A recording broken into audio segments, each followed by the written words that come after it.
Conformément à la mission régalienne de préservation des ressources forestières, le Fonds de l'environnement et du capital en partenariat avec l'organisation française Ouara Conservation s'active à sauvegarder les espaces sauvages emblématiques en Guinée. Ce week-end, plusieurs singes ont été relâchés dans le futur parc national situé à Sabouya, dans la préfecture de Mamou. Koli Diallo nous fait le point.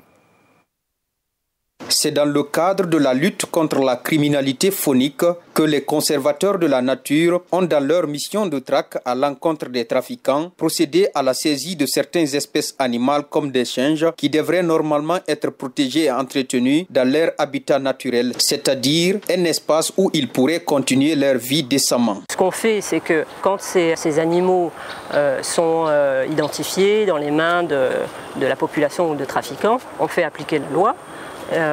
On fait en sorte qu'ils soient interpellés et qu'ils soient auditionnés, qu'ils soient transférés à la justice. Et parallèlement à ça, on réintroduit les animaux dans la nature à leur place. Les singes sont des mammifères de l'ordre des pirates, généralement arboricoles, à la face souvent glabre et caractérisés par un encéphale développé et de longs membres terminés par des doigts. Mais le plus souvent, ce sont les enfants qui sont pris avec ces animaux. Des fois, la majeure partie des personnes qu'on interpelle, c'est des enfants. Il faudrait qu'on sensibilise la population pour ne pas s'attempérer des animaux qui sont intégralement ou partiellement protégés. Cette action a été effective grâce à ce partenariat entre le FECAN et l'organisation française Ouara Conservation. Une collaboration appréciée à plus d'un titre par la fondatrice de Ouara Conservation. On apprécie beaucoup cette collaboration. Depuis un mois, on cherchait des partenaires financiers pour nous aider à transférer, à relâcher dans la nature ces animaux.